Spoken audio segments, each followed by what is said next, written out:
देखो अभी जो हम पढ़ रहे हैं that is called to F S R M जिसका फुल फॉर्म होता है फाइल सर्वर रिसोर्स मैनेजर।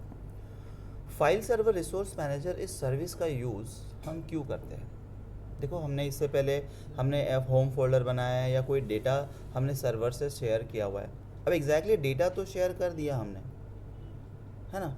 तो नंबर ऑफ जिस ड्राइव से हमने डेटा शेयर किया हुआ है उस ड्राइव का जो साइज़ होगा वो फुल साइज़ हमारे यूज़र को मिलता है डेटा को स्टोर करने के लिए। अगर हम उस डेटाबेस के ऊपर में रिस्ट्रिक्शंस लगाना चाहते हैं तो हम एफ के थ्रू रिस्ट्रिक्शंस लगा सकते हैं। अब एग्जैक्टली क्या रिस्ट्रिक्शंस लगाना है? हम चाहते हैं कि उसमें यूज़र को कितना स्पेस मिलना चाहिए, that is called to disk quota, आप वो लगा सकते हो।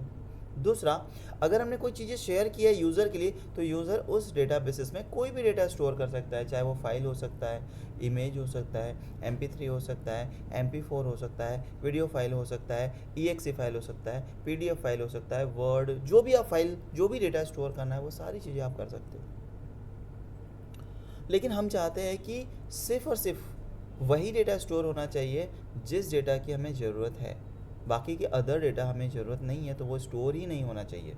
जैसे क्या होता है कि किसी कंपनी में अगर हम हैं और वहाँ पे एम्प्लॉयज़ क्या करते हैं कि कभी कभी कुछ वॉलपेपर डाउनलोड कर लेते हैं, कुछ मूवीज़ डाउनलोड कर लेते हैं, कुछ स्पेशल सॉन्ग्स वगैरह जो है वो डाउनलोड करके अपने सिस्टम पे रख देते हैं।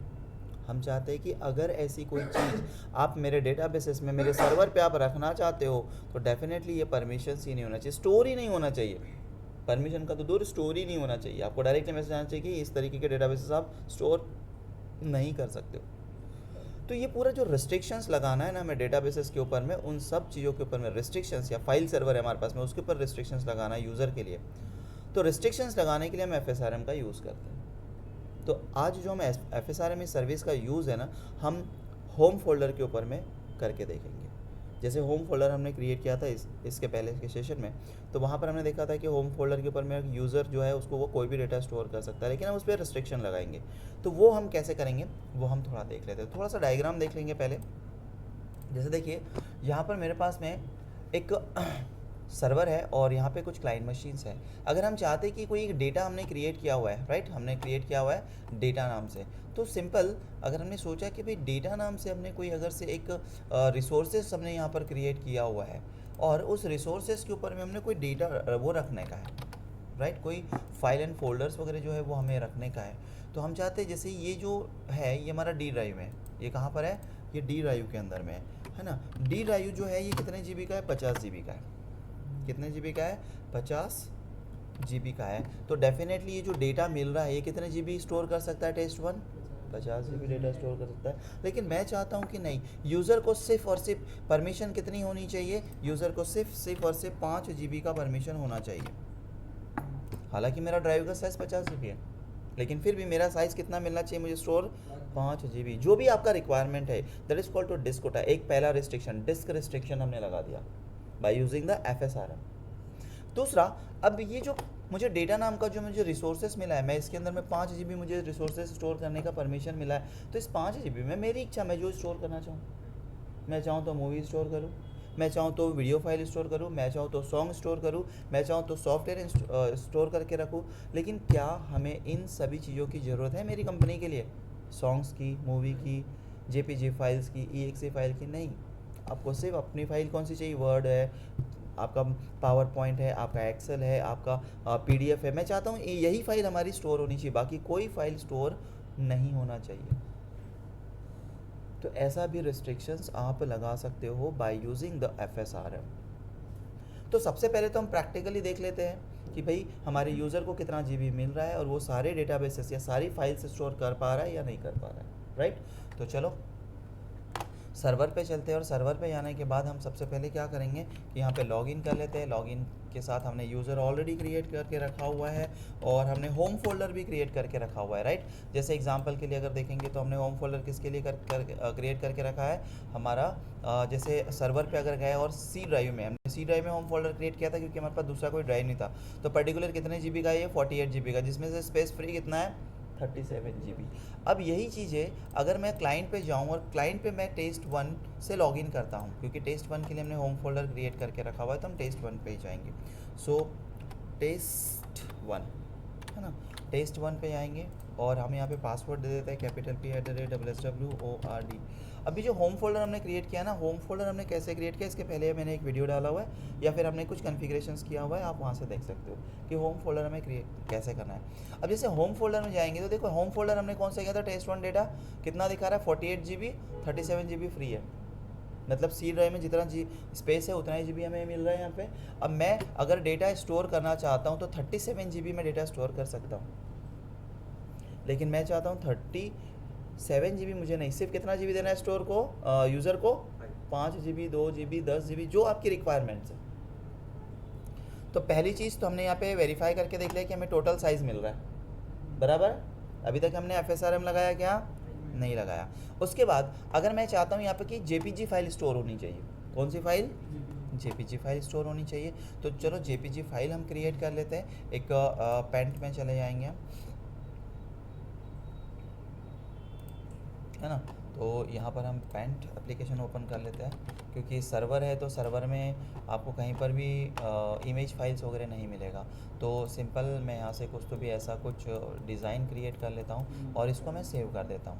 तो सेव एज कर देते हैं। सेव एज करने के बाद मैं कहाँ सेव कर रहा हूँ, चलो तो यहाँ पर हम सेव कर देंगे, कौन सा था, टेस्ट, है ना। तो इसके अंदर में मैंने एक JPG फाइल ले लेंगे और JPG फाइल ले लेता हूँ जिसका नाम मैं देख लेता हूँ 1, और मैंने सेव कर दिया। चलो देखते हैं हमारी JPG फाइल स्टोर हो गई, देखो we have new app. Okay right click करते हैं और प्रीव्यू कर लेते हैं, देखो हो रहा है, पर स्टोर हो गई ना हमारी फाइल्स, ठीक है। मतलब हम जो फाइल चाहे वो फाइल यहाँ पे स्टोर कर सकते हैं। अब हम FSRM इंस्टॉल करते हैं और रेस्ट्रिक्शंस लगाएंगे। तो चलो हम इस यूज़र को लॉग ऑफ कर देते हैं और लॉग ऑफ करने के बाद हम सर्वर में जाएंगे और सर्वर में हम FSRM सर्विस को इंस्टॉल करेंगे। सर्वर में FSRM सर्विस अगर से हमें इंस्टॉल करना है तो हमें क्या करना है, सिंपल आप चले जाएंगे सर्वर मैनेजर में, मैनेज में जाएंगे, ऐड रोल एंड फीचर्स में चले जाएंगे। ऐड रोल एंड फीचर्स में जाने के बाद में आप नेक्स्ट पे क्लिक कर देंगे, अगेन नेक्स्ट पे क्लिक कर देंगे, अगेन नेक्स्ट पे क्लिक कर देंगे और यहाँ पर आपको देखो ये मिलेगा फाइल एंड स्टोरेज सर्विस, है ना। इस पर आप क्लिक करेंगे। क्लिक करने के बाद यहाँ पे दूसरा मिलेगा फाइल एंड स्टोरेज सर्विसेज, पे क्लिक करेंगे तो यहाँ पर आपको मिलेगा file server resource manager, FSRM। तो इस पर हम क्लिक करेंगे और ऐड फीचर कर देंगे। क्लिक करेंगे यहाँ पर next, again next and install. थोड़ा सा इंस्टॉलेशन में टाइम लगेगा, अप्रॉक्सीमेटली 1 से 2 मिनट लग सकते हैं और 1 से 2 मिनट के बाद में फिर हमारा FSRM सर्विस इंस्टॉल तो हो जाएगी, लेकिन हमें इसको कॉन्फ़िगर करना पड़ेगा। तो देखेंगे कि अगर हमें इंस्टॉलेशन के बाद हम FSRM इस सर्विस को कॉन्फ़िगर करना चाहते हैं तो किस तरीके से हम इस सर्विस का कॉन्फ़िगरेशंस करेंगे। तो जस्ट 1 से 1.5-2 मिनट लग सकता है हमारे सर्विस को इंस्टॉलेशंस होने के लिए, तो थोड़ा सा वेट कर लेते हैं।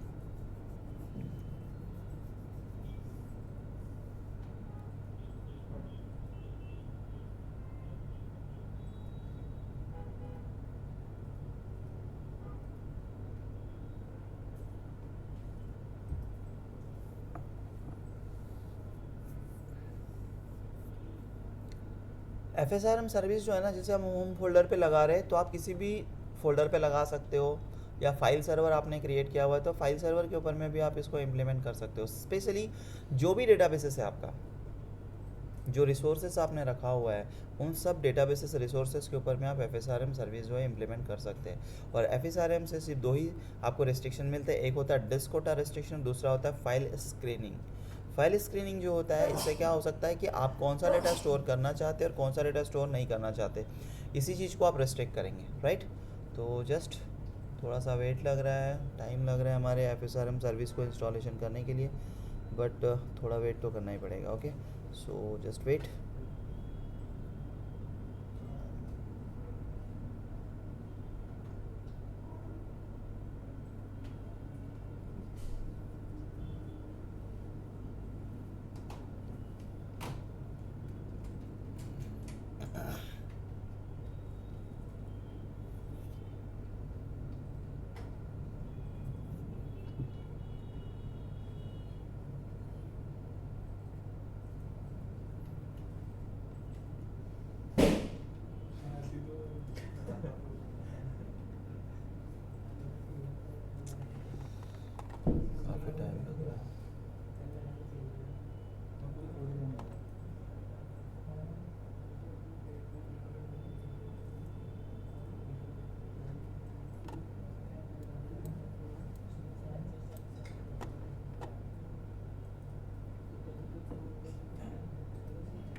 पॉज का नहीं है इसमें।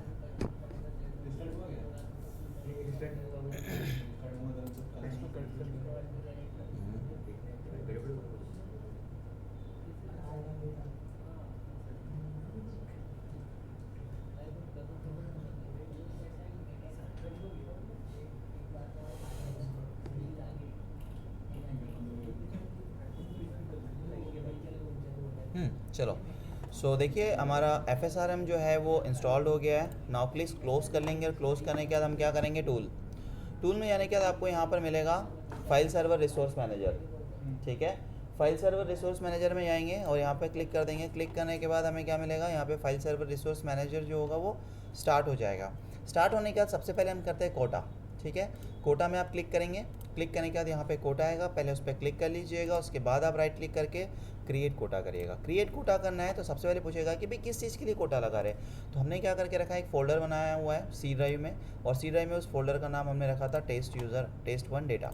ओके कर देंगे। इस चीज़ के ऊपर में हम रिस्ट्रिक्शंस लगा रहे हैं। लिमिटेशंस देखो यहाँ पे बाय डिफ़ॉल्ट लिमिटेशंस है। कितना लिमिटेशंस, हम चाहते हैं कि 5 GB का लिमिटेशंस हो। आप चाहो तो कम ज़्यादा कर सकते हो। ठीक है, सिंपल क्रिएट कर लेंगे। ये हमारा क्रिएट हो गया, ये हमारा क्रिएट हो गया। क्रिएट करने के बाद में यहाँ पर आप जाओगे फाइल स्क्रीमिंग पे जाओगे, तो यहाँ पे राइट क्लिक करोगे, बोलोगे फाइल स्क्रीमिंग पे जाएंगे। तो किस चीज़ के लिए फाइल स्क्रीमिंग लगा रहे हैं, तो सिंपल सी ड्राइव और उसी डेटा के लिए हम फाइल स्क्रीमिंग भी लगा रहे हैं। फाइल स्क्रीमिंग पे देखिए यहाँ पे हम आपके पास में है कि block audio and video file, दोनों हमारी फाइल जो है ब्लॉक हो जाएगी।